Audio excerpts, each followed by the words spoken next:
Joe Chats on Tap Sportsnet. Greg, you just kind of vocalized it, but what are the emotions after another result without a win, understanding that you were down to 10 men for most of the match? Yeah, I mean, it's one of those that it's frustrating that we didn't win the game because, I thought we played really well. And, if you look at our XG throughout the game, it's pretty high. And, what I think the most important thing is the response, right? I think you saw a confident team. You saw a team in the first half before the red card that was dominant, that was getting goal-scoring opportunities, was on the front foot. I mean, you couldn't tell that we lost last week 7-2. So that's the positive thing. And then the second positive thing is the resiliency of the group. To go down a man, you start saying in your mind, here we go, right? And but the guys hung in there and they battled. I mean, you think about the midfield of Guti, Mauricio, and Sergio down a man, how much ground they covered, how much, even with the ball, they were still trying to create chances. So overall, really, really proud of the group, although we'd obviously like to get the win. Coach Alex Calabrese, MLSsoccer.com. Chris Brady gets the red card. Jeff Gall comes in.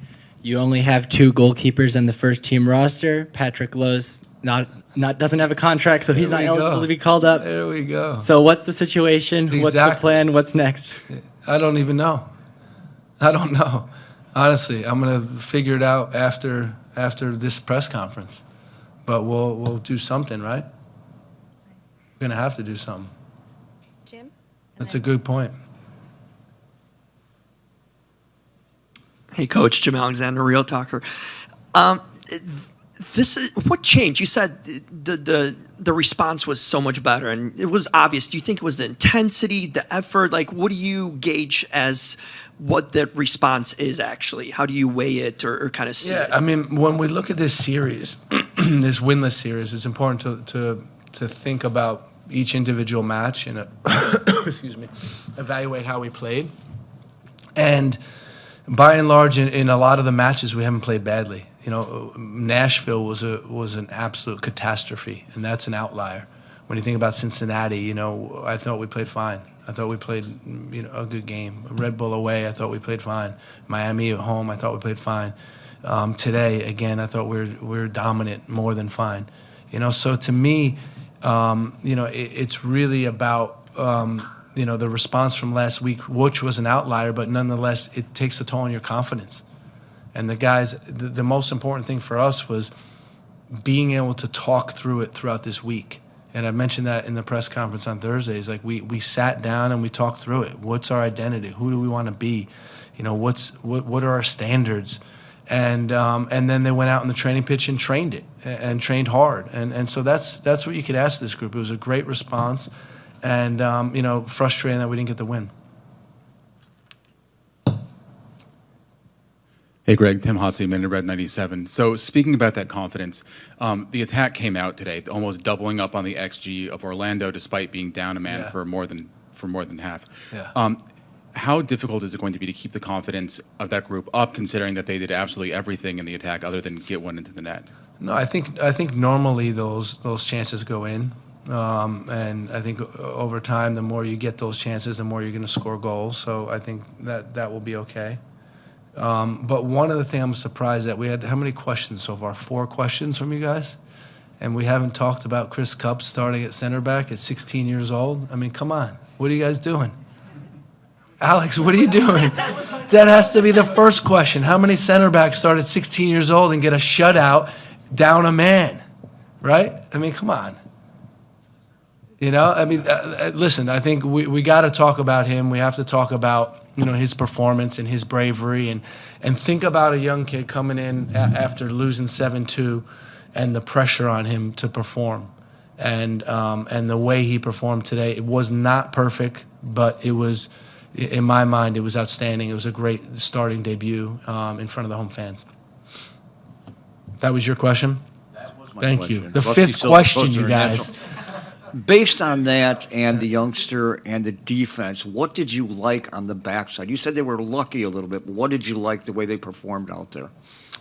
Again, when you're down a man and you start to pack it in and get below the ball, there's going to be a lot of situations that get tricky.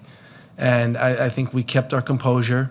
They did have some chances, but for us it was about really staying calm and not letting the moment get to us and communicating. And again, so we had a 16-year-old winger, we had a right winger as wing back on the right side. On the left side, we moved a right winger to left wing back. We had a left back as side center back. I mean, you can't make this stuff up.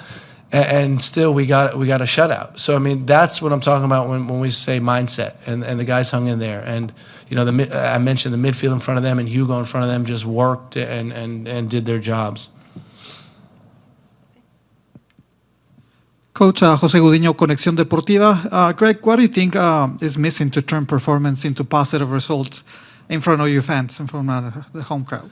I thought the fans were great again, and they were into the game, and we provided enough goal-scoring opportunities to get them excited about the match. But excuse me, but I agree with you. I think that for all that hard work, it would be nice to turn that into 3 points because the fans deserve 3 points, and we're trying. Over here, Anthony. Look, I know it was already brought up, but I did want to ask a bit more about cups because, putting in a 16-year-old, the youngest starter in the club's history, that's a big call.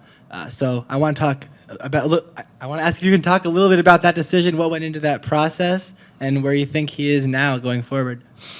Well, I think a lot of it is based on a couple things, but the first thing being,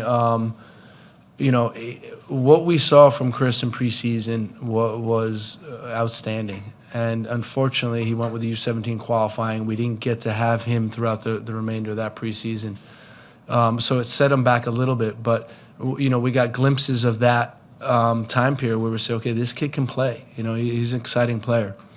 And the second thing is, when you give up 10 goals in 2 games, basically everyone's job is in jeopardy, right? And so when you look at the back line, no one's safe. You have to look to make changes. And in our mind, it was a good opportunity in front of our home fans to give him a run out. And again, really, really pleased with his performance. And he showed a lot of confidence hanging in there and playing a good game.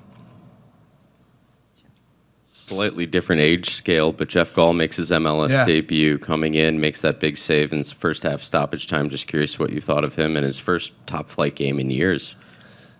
Again, it's not easy, right? It's not easy to come in at the time that he came in, and Jeff's a guy that works extremely hard in training. And when you get this opportunity, as unlikely as it may be, and the crazy circumstances, it's great that he was able to take advantage of it. And the guys rallying around him and helping him to get the shutout. It's our second shutout of the year, and down a man, and it was a team effort. Last one, Jim Alexander. Coach, did you get a chance to talk to Chris Brady? I mean, obviously he's such a competitor and such a fiery guy, but now him, leaving early this game and missing another game. Did you get a chance to talk to him about it and see how he was feeling? No, I haven't spoken to him yet, but I don't love the decision to come out. It's you got to be sure if you're coming out of your goal, and I didn't love that, but what I will say is Chris has been solid for us all year, and mistakes happen. He's a young goalkeeper, he's a great goalkeeper, and he's going to learn from this.